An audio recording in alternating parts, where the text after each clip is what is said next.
I'm going to let her explain to you the second half of her letters, because I said, tell me about this IMHE 4-C, Right. the whole thing.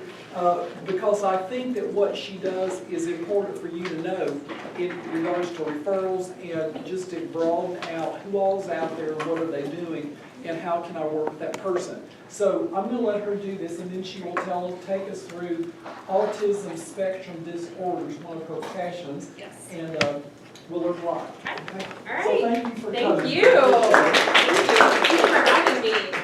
I'm really excited to be here on this rainy Tuesday. I think it's only Tuesday. And this is kind of the final week of this section for you guys, and I hear you're getting ready for a final. So before I end and forget, I'm wishing you all the wisdom that you need to do well on that. I stopped wishing students luck a long time ago because it's really not about luck. You just need to be able to access the knowledge.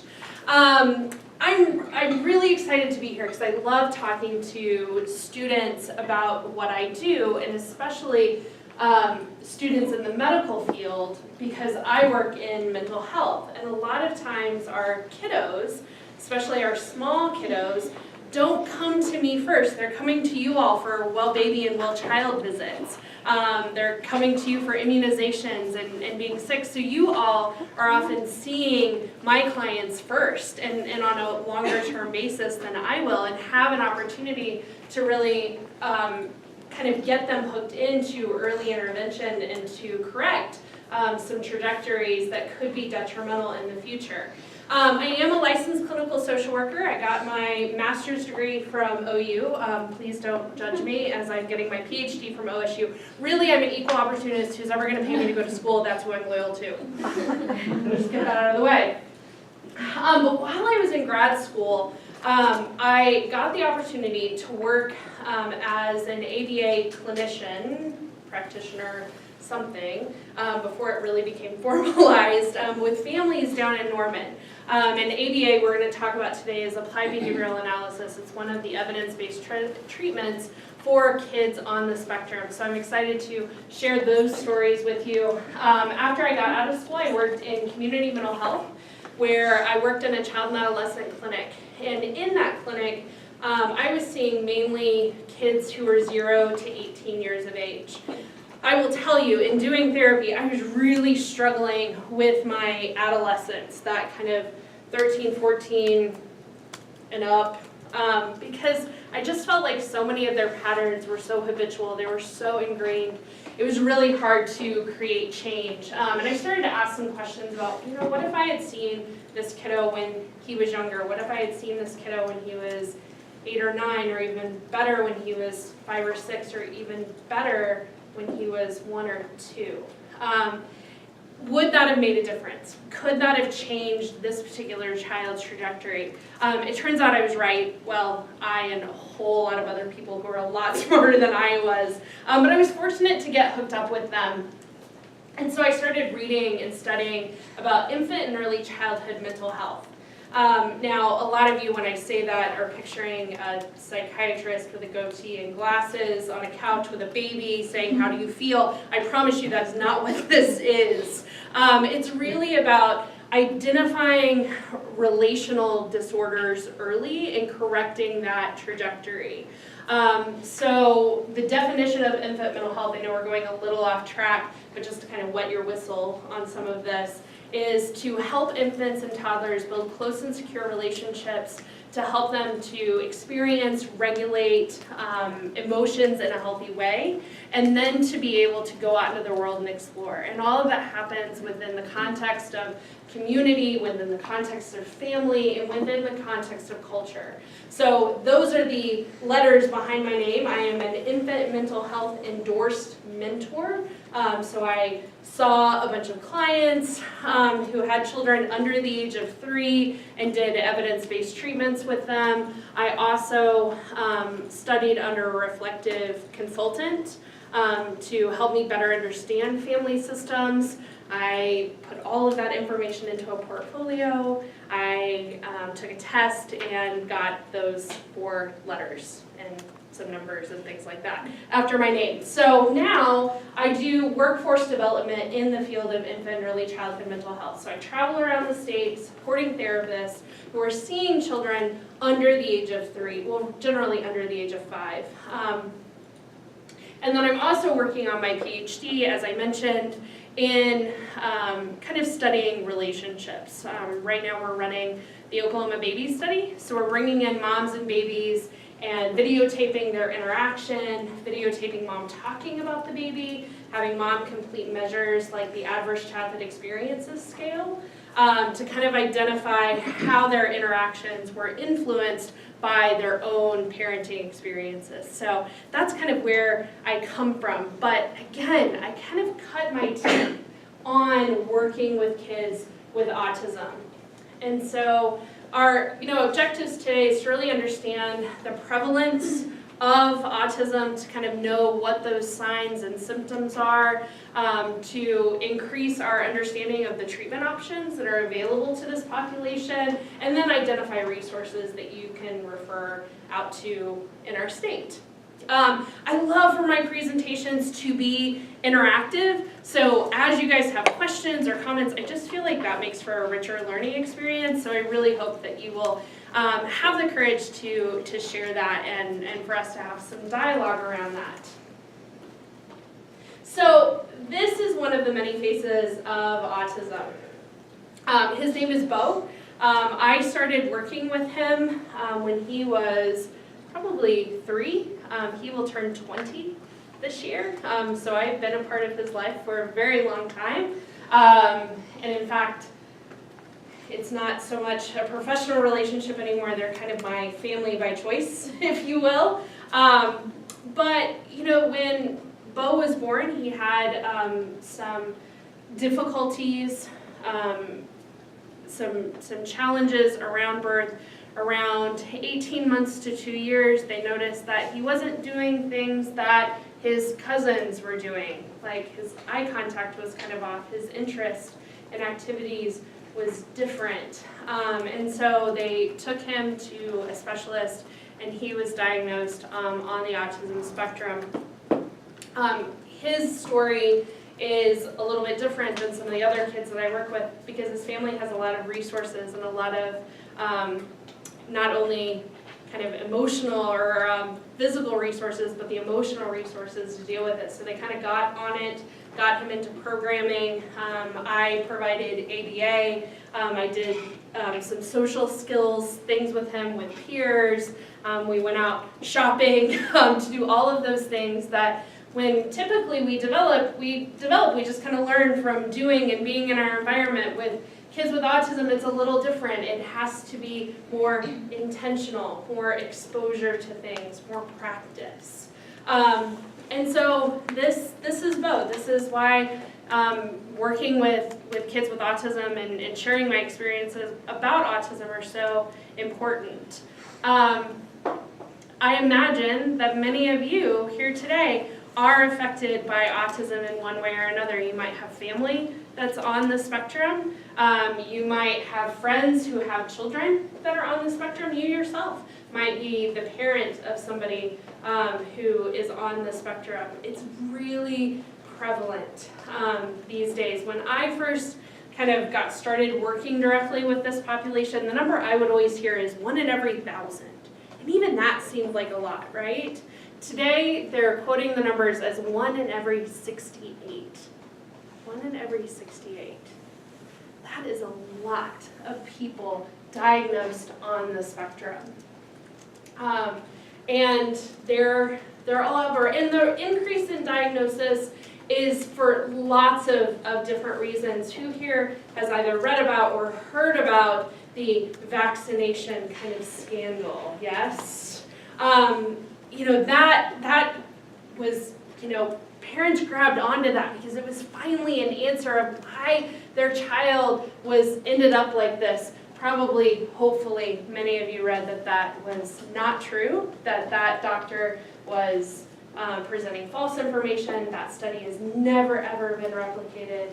and vaccinations don't seem to have anything to do with the increase in children being diagnosed. It's more about the coincidence of the onset of symptomology being at the same time as those vaccines tend to be scheduled. And so what do we know about autism? What do you guys know already? Doesn't it affect males more? Yes, it is more prevalent in males than females. Absolutely. What else? It's a large scale of disability. It is a spectrum. There are all kinds of things on that spectrum. There's a debate about whether or not we should include ADHD on the autism spectrum because so many of the symptomology of both disorders are similar. Yes, it incorporates a large number of symptoms, so just by that alone, you're going to pull more people in, right? I often joke that, that some of the kids that I hung out with in high school, I'm like, oh, yeah, you were probably on the spectrum, right? I meet some parents of children who have kids who are on the spectrum, and I think, wow, like you've learned to really adapt. But I imagine there are some areas that you probably struggled with in growing up, that your child is now struggling with. What else? It affects the family. It affects the entire system. And we find that with lots of different mental health as well as physical disorders, that we have our identified patient, but the ripple effect of who that symptomology, that diagnosis, that treatment affects is everyone who touches that particular child or that particular person. What else? They have trouble conveying emotions. Yes, they do have trouble conveying. They have trouble conveying a lot of things. And those are some of the things that we're going to talk about today is the difficulty in communicating and how we as professionals can interact with this population in a way to help understand them more and help really give them a voice because they do have a voice. It just sounds a little bit different than what we're typically used to. There's a famous football player. Ooh, his name is not coming to me. He used to play for the Dolphins. Not Dan Flutie. Not Doug Flutie. Dan Marino. Yes? Is that a fun? I don't do sports. I say go sports. I think it's Dan Marino. He had a child who was on the spectrum. Now, he's a football player. Not only is he a football player, he is a professional football player. He has all the resources in the world. And you bet me, all of those resources went into helping his child. And so they did an interview with his child when the child was about 14 or 15. And he was verbal. He was able to communicate. One of the things that he said that has always stuck with me is I would be in a room and there would be all of these adults around me and they were talking and I knew exactly what they were saying. I knew they were talking about me. I knew it wasn't always positive. It wasn't always great, but I could not convey what I was feeling, what I was thinking, and I couldn't contribute to the conversation. But he was very, very much aware of those conversations that's happening.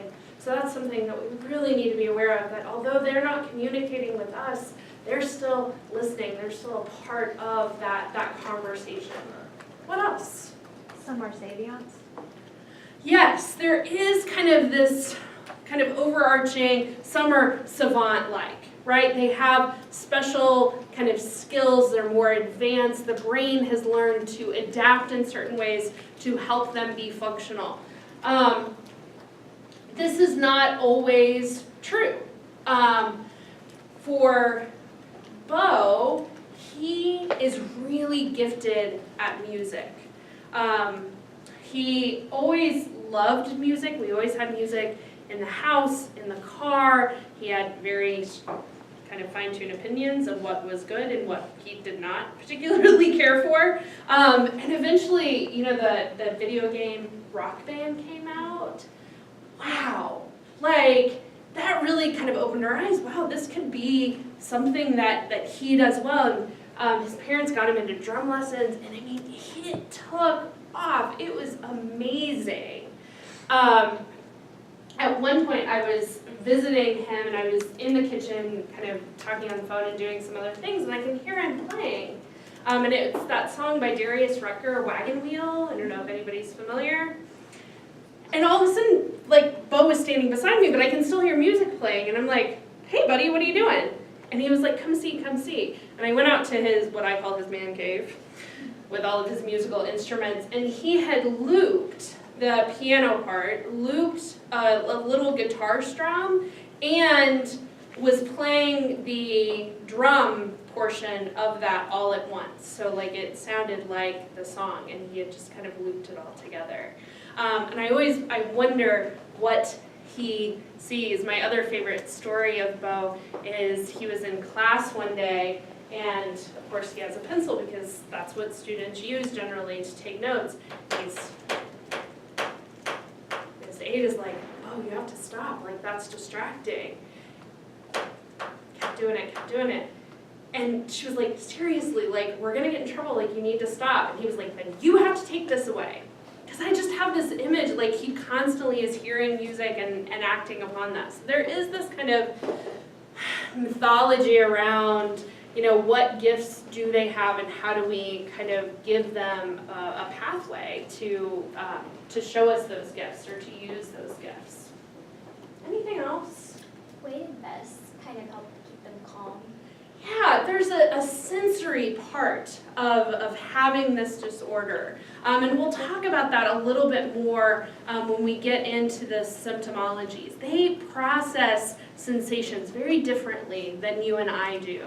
And so yes, things like weighted vests, finger fidgets are often very, very helpful in that. So, with the numbers being what they are, 1 in every 68, no matter kind of what kind of genre of medicine you end up with, whether it's an ER or a family practice clinic or everywhere in between, you're more than likely going to encounter an individual who, at the very least, is showing some symptoms but may have a full-on diagnosis.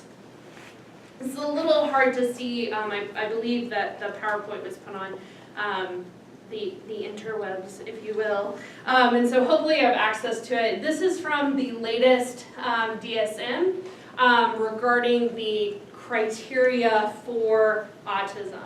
And so we can kind of break that down. The highlights is that it's really impairments in 2 major domains: social communication and repetitive patterns of behavior or interests. And although most symptomology manifests itself in early childhood, sometimes the social demands are really what trigger a diagnosis. For example, I had a kid on my caseload. He came to me when he was probably 11, 12-ish, and his functioning was just breaking down. He was really, really struggling. Up until then, he had done relatively well. Got A's in school, really excelled in academia. In fact, I was still working with him when I applied to the PhD program at OSU, and I thought to myself, gosh, I have to take the GRE. I bet he could take it and do better than I could, because he's just that smart. However, socially, he was a mess, couldn't maintain friendships, did not understand that when he was walking down the hall and somebody stepped in front of him, calling them a jerk and pushing them out of the way was not okay. Did not understand that, and just had a lot of struggles, which then was affecting his academics because he was getting kicked out of class, he wasn't getting the material, things like that. And so up until that point, his parents hadn't considered that he could be on the spectrum at all, but it was when those peer relationships started having more importance, and we noticed that for kids around that 10, 11, 12 mark, they kind of make that shift towards having more peer relationships. It was just too much for him, and that's when it really came out that he was probably somewhere on the spectrum. Now, when I was treating him, Asperger's was still a thing. Asperger's has since gone away. We call it high-functioning autism now. You'll still hear it in popular media, things like that. And actually, the story, I don't have time to tell it, but I encourage you, if you're interested in learning more about autism, the story of Dr. Asperger's, who kind of created this spectrum type diagnosis of kids who portrayed these kinds of symptomologies is fascinating. Dates back to World War II, Nazis are involved, prison camps, very, very fascinating. And then the guy who was from America and kind of made it more of a specific categorical diagnosis, kind of took over. It's a fascinating story. I believe it's on NPR if you're interested. So really we talk about it now as the severity index of how much support these children need. They require support, they require substantial support, they require very substantial support. For a kid like Bo, he requires a substantial amount of support. Bo will probably never live independently. He can take care of his own basic needs. He can communicate to a certain extent. Can't drive a car, that's too much to do at once. Would have trouble kind of maintaining a household, would need some support in doing that. We're currently looking at different programs for him, and we'll talk about that when we get a little later in the presentation. So here's kind of a rainbow of the spectrums. We have extreme ability in some areas to severe learning disabilities, and then kind of everywhere in between. We have more of that kind of classic autism that we may picture, kids sitting in corners, rocking back and forth, shaking their hands, not making eye contact, kind of that blank look, to the kid that I was telling you about who's doing well in school but just needs some support, needs mild support in developing social relationships. I have seen children with childhood disintegrative disorder. That is a very, very sad disorder to see. Basically, you have all of those kind of classic symptoms of autism, but then kind of no skill building, just kind of really has trouble building on anything that they've learned. We used to see pervasive developmental disorder a lot. We're seeing it less now, but basically that was kind of a catch-all. And you might see that diagnosis for kids who there's something going on, but we're still really trying to do that differential diagnosis to figure out exactly what it is. So again, it is a spectrum. It's a wide range of symptomology. And so we see impaired social communication. So that social reciprocity, that back and forth. I talk, you talk, and on and on and on, and we're exchanging this information. We often see that impaired in kids with autism. Joint attention, so attending to the same thing. Nonverbal communication. So we hear a lot of echolalia, so kids repeating back what is said to them instead of generating their own thoughts. And then again, all of those things lead to disrupted social relationships. There are very few peers, especially at a really young age, that have the patience to kind of deal with that and know how to navigate that as they're trying to build their own social repertoire. We see a lot of restricted repetitive patterns, stereotype behaviors such as the self-stimulation you might see a lot, flapping, pacing, insistence on sameness. A lot of my kids, when I would visit them in the home, there would be trails of lines of Thomas the Tank Engines, which seems to be the toy of choice for kids that are on this spectrum, or at least it was when I was working with them. I thought, gosh, you guys should really get together and trade toys or something, because they all love Thomas. Wanting things to be that very patterned way. And if we think about brain development, the brain is building itself based on patterns. And so it's easier for them to kind of interact with the world when it's the same. That's one of the challenges for kids who are on the spectrum, and why sometimes we see them excelling at things like math, because 1 + 1 always equals 2, right? We see them doing really well at programming because I can enter this code and the same picture pops up on the screen. Whereas with social interactions, it's different every single time, right? I'm very different with you all in this room presenting you information than I am with my friends down at, the bar. I don't know. Wow, that's really sad. I can't think of a restaurant or a place where I visit my friends because I have dissertation brain at this point. I apologize. Restricted interest, these are kids who are coming into your office and all they want to talk about is dinosaurs, and they know everything under the sun. And this can be a little misleading, right? Because you think, gosh, they know everything about the Stegosaurus. They can tell me exactly how many plates he had and his mating patterns and what he ate and what he slept and all of these things. And we think, gosh, he's really, really smart. But that's the only thing that he can talk about. That's great, but it's one thing. And there's a plethora of things that he needs to know, that he needs to be exposed to. So that can be a little misleading. It can also be a very difficult conversation to have with parents.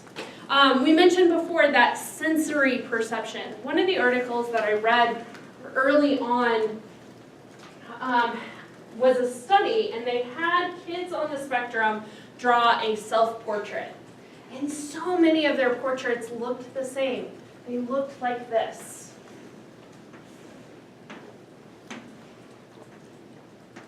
I know what you all are thinking. Why isn't she in art school? What do you notice about that? It's disconnected. Their limbs are not connected with their body. The hypotheses, of these researchers suggested that when they're flapping, when they're engaging in that self-stimming behavior, it's to create a sensation. If I'm standing here, and many of you sitting here, we don't have to move our limbs to know that they're still there, right? There's this kind of just understanding, right? There's this sensation that we don't even process anymore. But for kids on the spectrum, there seems to be a disconnect with that. That they move and they fidget to get that stimulation, to actually process that. The other kind of way that sensory experiences with kids on the spectrum has been described is that kids on the spectrum do not have a good filter. What that means is, think about sitting in this room. So it's a little bit dark, we don't have all the lights on, right? But many of you have computer screens in front of you that are generating their own light, plus the little bit of light that's coming from the screen that's very different than the lights. But we don't even have to think about that, right? Then we think about noise, right? There's the sound of my voice, which hopefully isn't annoying you too much, and you can focus on, because I know it's right after lunch and you're thinking about your exam. So there are all of these other thoughts that are trying to kind of combat for your attention, as well as you taking notes on the screen or looking at Facebook. There's no judgment. Or shopping on Amazon. I'm currently in, never mind, you don't need to know about my shower curtain escapades. But like, those things are competing for our attention, right? The things that we can look at. Now, granted, we're in a windowless room, so that kind of cuts down on a little bit of that. But you think about if we had windows, there are all kinds of things that are competing for our attention. And kids on the spectrum just can't filter that out. All of that sensory information is coming out at once, whereas us, we have really good filter systems. And I know you guys have really good filter systems because you're here in PA school, you have to, right? But there are probably days that that filter system works better than others, right? When we're, we've been up all night studying, it's a little harder to concentrate, it's a little harder to kind of filter that out. When we have an emotional experience, it's a little harder. So imagine being a kid on the spectrum and having that distraction all of the time, where you enter a new room and it feels different. So a lot of times, when we hear kids humming to themselves, it's because that's constant. It doesn't change, right? When we hear them, when we see them flapping, it's a way to kind of discharge some of that energy that's building up in them. Which is why, somebody said that, weighted blankets can help. It's that sensory experience, that input. And so we see kids that are overly sensitive in that, we touch them on the back and it feels like we're hitting them, right? Because they are hyper, they get too much stimulation from the outside world, or hypo, where they're constantly kind of needing that heavy blanket because they need that really constant, consistent sensory input. So it's not that kids on the spectrum, quote unquote, don't like to be touched, because that's not true. Bo gives me a hug every time I see him. He loves fist bumps, right? But it's all about the degree to which he can kind of process that and tolerate that social stimulation. Something that I noticed just recently about Bo, and I've always wondered about this, is he didn't ever seem to have a lot of sensory things. Like, we tried sensory blankets in certain situations, we tried headphones, but really, he adapted pretty well. He couldn't go to OU football games. That was a little too much for him, but I'll be honest, it's a little too much for me sometimes. So there's no judgment. But eventually, he actually got to the point where he could go, he could tolerate it. But I recently took him to see Tim McGraw in Faith Hill. Tim McGraw, he loves Tim McGraw. In that initial kind of set of pictures, the one where he's in the cowboy hat is him in Halloween, dressed up like Tim McGraw. I know, look at it, super cute. Anyway, and Tim and Faith come on the stage, and of course, the lights are so bright, and there's so much going on, and I can tell he is trying so hard to look at it, but he constantly has to shield his eyes and look away.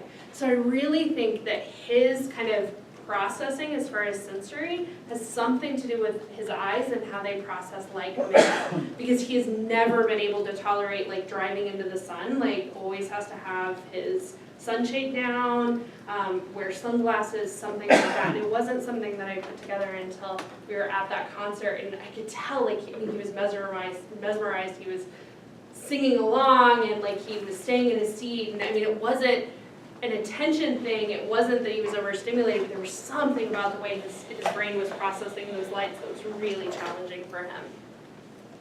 So when we're seeing our clients and working with patients, that's something that we want to keep in mind, right? How are they processing this clinic environment that I've set up? How are they processing the areas in their life that are challenging for them, like a classroom environment or a bedroom or something like that? As your families are bringing these kiddos to you and may ask you some of these questions. Again, it's not that PAs are expected to solve it all, but these are some of the questions you can ask, and knowing who to refer out to is so important in that process. So what the CDC recommends and kind of all the autism advocacy groups is early detection is best. Understanding exactly what's going on with that kid, because we know that the brain is most plastic in those first few years of life. Changing those patterns, correcting those patterns, stopping maladaption from kind of coming on is really about early intervention. It's not that we can't do anything if there's a later diagnosis, but it's a lot harder. And so early detection really is key. So there are a couple, well, there are more than a couple of screening forms that we'll talk about today that can help. And you all who especially are going to end up in family practice clinics and things like that are going to have kind of an opportunity to get these kids into the services they need early on. So it's really important that all those child checks that we do for itty bitties, that we're looking for those signs. And generally how I think about babies, and I really hope I get to come back and talk about infant mental health stuff. But when I talk about babies, I think about babies kind of on a spectrum as well. We want happy medium babies, okay? What I mean by that is we don't want babies that are too stiff, right, physically. Their muscles are kind of constricted and their movement is constricted. We don't want that, right? But we also don't want babies that are too floppy, right? That just kind of have that low muscle tone. Those are some of the things that we're looking for with autism as well, right? We don't want babies, again, who are, too inconsolable, right? That just crying, can't be comforted. But we also don't want babies who are too quiet, because that can be a signal that something else is wrong. We want a nice, happy medium. We want babies who cry when they need something, right? But then are soothed by their caregiver when they have that need met. So when we see babies in that first year of life, those are some of the things that we want to be looking for, those extremes. And so it's similar, again, this is part of your differential diagnosis, and how is this child interacting with the world? We want kids that smile when we smile at them, that social reciprocity.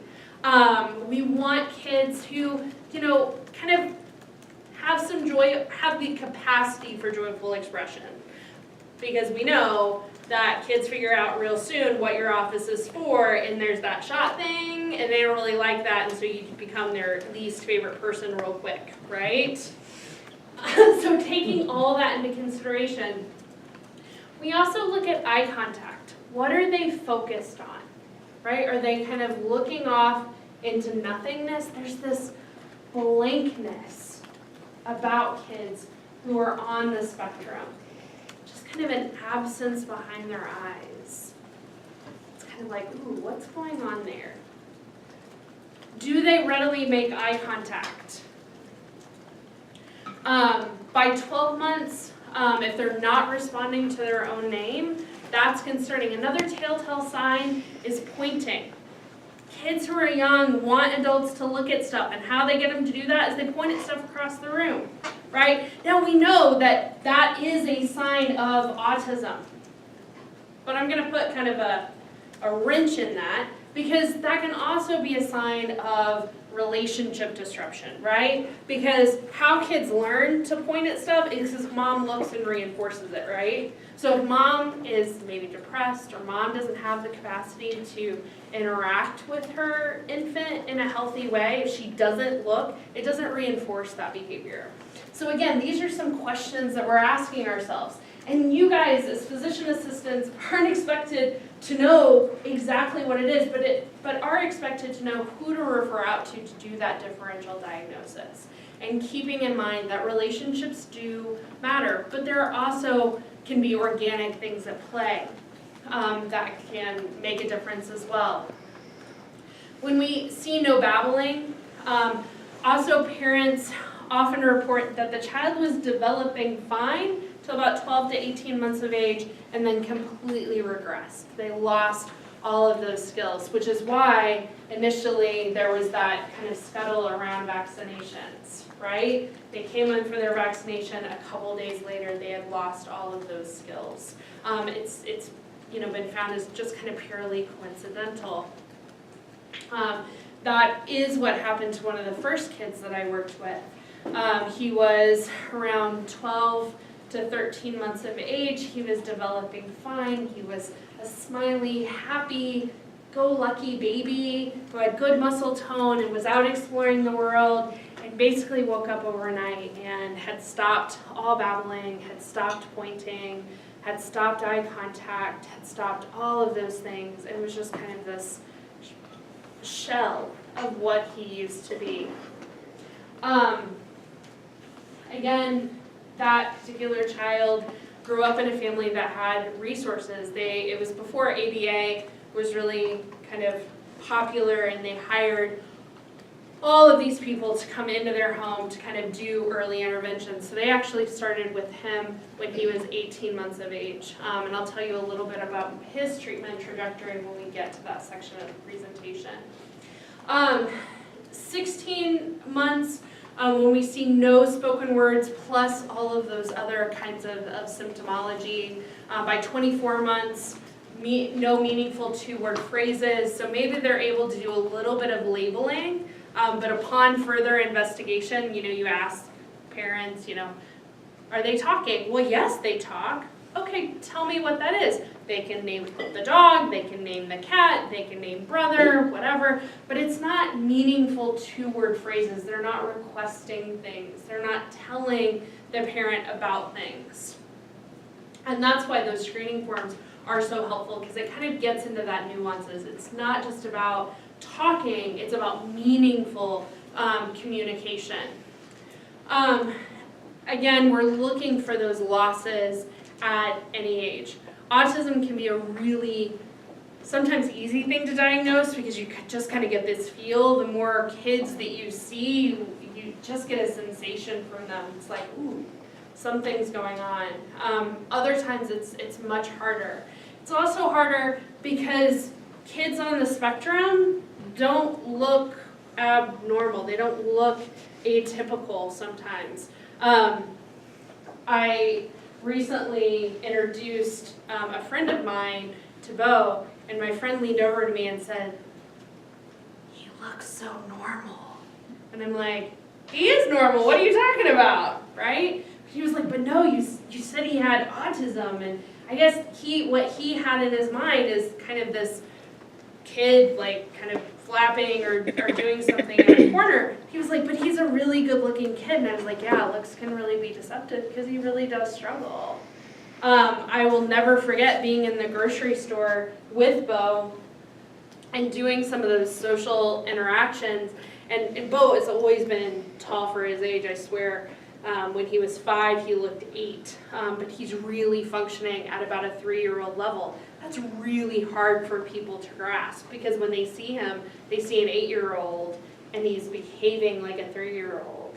So we'll talk about the impact this has on families. And so when we see those delays, we see those loss in skills, we see that lack of meaningful conversation, some ritualistic or pattern kind of odd behaviors, that can be a sign that something is going on. The American Academy for Pediatrics recommends that screenings be completed at 9 months, 18 months, 24, and 30 months of age, and additional screenings may be needed for families who are considered high risk because of like preterm birth, complications at birth, low birth weights, things like that, or other kind of relational issues that you might encounter as well. I came across this flowchart that can be helpful, and again, I apologize that it's so small, but all of these you can get for free on the CDC website, which is awesome. So you have the parent complete a screening tool, and we'll go over what those screening tools might look like. You have your clinical staff kind of review the scores. If we're screening negative, then we can go in and we can talk to the parents about all the great things that their child is doing, right? If it screens with concerns or screens positive, then we have to have a little bit different conversation. Sometimes we just get like a few concerns. They're not completely symptomatic, although we know that early intervention is best, so it's best to get them going, but sometimes it's hard to get parents to get on board with that. Again, their kid looks normal, right? So it's really hard to sell that sometimes. So you might want to do some anticipatory guidance around that screening form. Spend a little bit more time educating. If we notice significant delays, then we want to get them into services as soon as possible, and we'll talk about some of those referral sources before we end today. So again, here are some of the evidence-based screening tools, some of which are free, some of which you have to pay for. I know our health department here in Oklahoma has a lot of these screening forms that you can get. So if you end up in a clinic that doesn't have these screening forms, call your health department because they may be able to direct you to SCUM. I'm really glad you have this PowerPoint. All of these are links to additional information on these particular screening forms so you can learn a little bit more about them. The Ages and Stages questionnaire is one that I'm more intimately familiar with. There's two kind of versions of it. There's the traditional Ages and Stages questionnaire, which is about physical, cognitive development, whereas there's also a Ages and Stages questionnaire for social emotional development. So that social emotional development is going to pull for more of those autism-like symptoms. It is just a screener form. It is just going to pull for red flags. And as we all know, parent self-report, not always the most reliable. So some of you may actually end up in clinics that have access to social workers and things like that. So these are things that social workers or your nursing staff or something like that can actually fill out with a parent to get you a little bit more accurate information. The other kind of popular autism screening form that is actually for autism and is free, which we like, is the Modified Checklist for Autism in Toddlers, which is the MCHAT. And so you may even have parents that have gone to a screening, like at a health department fair or something like that, and may actually bring you some results and say, I don't know what this means, but I'm really freaked out, right? And so it's important to be familiar with these because you may have to kind of talk a parent through these. Again, it's a parent-completed questionnaire, most screeners are, to identify children at risk. A lot of these screening forms are going to err on the side of kind of pulling for that symptomology, if that makes sense, right? And so we know we're going to get some false positives, but when that screening form, when there are concerns or when there is kind of a positive for symptomology, then it's best to get them into a more formalized psychological assessment. I would much rather that happen and for that psychologist to say, nah, we're a little delayed, we're going to get them into some OT, some PT, some speech, we're going to be fine, and get those services early on to kind of deter some of those more negative effects. Again, if we're looking at diagnosis, which I don't think you guys will ever have to really formally do, but again, a parent may bring you some of this information and say, I don't know what this means, or my kid just had this thorough evaluation, I need this to be in the medical chart. It's helpful for you to be familiar with it. These are things like observation tools, so they're not just based on parent report, it's an actual psychologist or clinician kind of observing and maybe even doing some tasks with the child to go over that. With most things, kids, and even when it comes to adults, it's important to have kind of a team approach. You all are a part of that team because despite what the diagnosis is, you're still going to treat him when he gets sick. You know, when he has an ear infection or when he comes down with the flu or, what have you. So you're an important cog in that multidisciplinary machine. And so an audiologist might be involved. You might have a specific developmental pediatrician. Sometimes I think this is, more, it's not as common, but a genetic counselor to kind of identify co-occurring type things that might be going on. Again, I mentioned occupational therapists that can help with some of those sensory needs, giving them what we call a sensory diet to up their tolerance for being in certain situations. A speech pathologist to work on their methods of communication, a social worker, someone like me who's going to connect them with other people in the community, as well as possibly doing some therapy, some family therapy to help the parents adjust. May have a child psychiatrist managing psychiatric medications, and a child psychologist who may have done the original diagnosis. We're seeing now that the child may have things like a nutritionist on this team. There's been some, I don't know any of the research behind it, but there's been some connection between gluten and casein proteins and autism-like symptomology. So we may start seeing that in this multidisciplinary team as well. We also know with the sensory disorders that kids on the spectrum are very, very picky eaters. OTs can help with that, but you might also have a nutritionist just to make sure that that child is getting the dietary things that they need to be healthy. As we're gathering history on these families, we want to particularly pay attention to developmental history, again, looking for some of those signs and symptomologies, asking parents about temper tantrums, how consolable are they? Again, looking for that, is it too much, is it too little, is it just right? Because we know that kids throw tantrums, that's a normal part, but the varying degree can make it a little less typical. We sometimes see self-injurious behavior in kids who are on the spectrum. Also want to ask about family history. I mentioned my kid who really didn't end up being diagnosed till about the age of 12 when those social demands took on kind of a different meaning for him.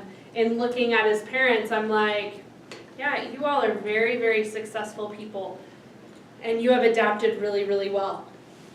But they're a little socially awkward as well. Apples and trees, right? And so, you know, there may be a family history of autism spectrum or language delays, Fragile X, anxiety, tic disorders, things like that. We can look at growth, you know, muscle tone and reflexes, ancillary testing such as vision and hearing, speech and communication, their adaptive skills. These are things that you're going to need, you know, that multidisciplinary team. Who are you going to refer out to in your community that can get you this information? And so, again, once they're your patient, they're still your patient and they still get sick. So we still need to watch for those comorbidities. We see a real prevalence of intellectual disability in this population. Again, maladaptive behaviors, especially aggressive behaviors. This increases as communication skills decrease, right? They can't tell you what they want. They get really, really frustrated because a lot of them are processing. They know what's going on. And so it's frustrating and they don't have a better way. And let's face it, hitting and kicking works. Not saying it's okay, all right? So keep your hands to yourselves. But it is effective in toddlers, right? Because if a toddler has a ball and I want the ball and I can't ask for the ball, if I punch that toddler in the face, guess who's getting the ball, right? That's just being opportunistic, right? Okay, I don't punch toddlers, I promise. I like kids. But we see these aggressive behaviors and we especially see them increase when they don't have a lot of communication. We sometimes see an increase in seizure disorders in this population. We often see gastrointestinal type things going on. So that first kiddo or that kiddo that I talked about that was diagnosed around 18 months, his parents got on it. They did all of this research. I told you they brought in a team of ABA therapists. They also saw a team in California, so every 6 months initially they would go out to California and they would do a full gut workup. He was gluten-free, he was casein-free, he was soy-free, he was peanut-free, he was drinking potato milk. I didn't even know that was a thing. All right, but he had all of these dietary things going on. I don't know how much truth there was in it. I don't know if it was the ABA that helped him. I don't know if it was all the dietary supplements and diets and all of that. What I can tell you is that he graduated from high school this year without a diagnosis. can't say cured, but he entered kindergarten without a diagnosis, did well, and is now going to go to OU. I don't know, but I mean, I think that's pretty telling. So we know that there could be some kind of gut things going on. We often see kids on the spectrum have sleep problems. If kids aren't sleeping, that means parents aren't sleeping, and we need to take that into consideration as well.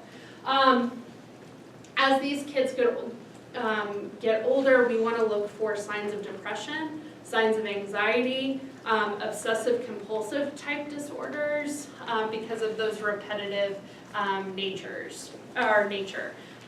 We can see motor disorders as well. One of the things that you'll often hear parents describe is toe walking.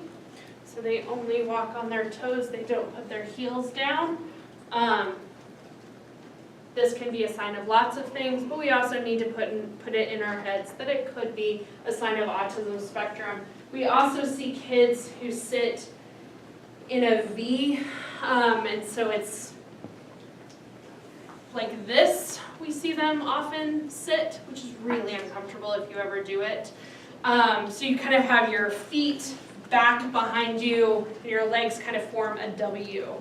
We often see kids sit on the ground like that. I have not done any research. I don't know why that is, but that has been a common symptomology of that. So looking for some symptoms like that may give you some indication of what you need to screen for. Here's a more complete list of comorbidities. Again, this is really, really small, but you can access this on the website. So our treatment goals for this population are really increasing social functioning and play skills. For kids on the spectrum, oftentimes work is play and play is work. We want kids to be able to play. We want them to access their imagination. So we want them to have lots of play. Improving their communication skills, improving adaptation. I will never forget, Bo was in kindergarten, and again, we're noticing that he's really liking music. And he's a cute kid, right? And so he would go around the hallways like this, right? He didn't have a guitar, but he's doing this. And they're all like, oh, look, Bo, he's in kindergarten, he's so cute, he's playing the guitar. And I was like, quit doing that right now. And they're like, but Amy, he's so cute. And I'm like, how is that going to look when he's 30? Not cool anymore, right? You're gonna nip that in the bud. Like, it's fine if he wants to like take some private time and do it in his bedroom when no one's watching, but no, not walking down the hallway. Like, we gotta tone that down. So again, thinking about those adaptation skills. I think one of the reasons why he did it is because it got people to look at him. It got people to engage. We needed to teach him a new way of doing that, right? We want to decrease non-functional behaviors. Again, this is not functional. Well, it's functional for him. It's not functional in the long term. And then, of course, promote academic functioning and cognition. The most common modalities for treatment for kids on the spectrum are things that are behavioral in nature, that are playing on those patterns. So we see things like applied behavioral analysis. We see TEACH. We see PECS communication and social stories a lot in the repertoire when we think about kids on the spectrum. We also see some psychopharmacological interventions. I'm a licensed clinical social worker, so I will not be reviewing those with you today. I will tell you that they tried a ADHD medicine for him. They kept me blind to this, which was fine. I was working with him in school at the time, and 2 weeks had gone by, and I got hit by Bo every single day. And I went out to the car at drop-off, and I was like, I don't know what's going on. Like, did something change in your house? Like, but I have gotten hit, like physically punched in the arm every single day this week. And that's not him. Like, he's never been an aggressive kid. He's gotten mad, he's yelled, he's stormed off, he's slammed doors, he's never ever laid a hand on me. And his parents were like, yeah, so we're trying Strattera, do you think? And I was like, I don't know, but I would appreciate not getting hit anymore. So if you could, and they called the pediatrician, and in fact that was a potential side effect. They took him off the Strattera, and I have never been hit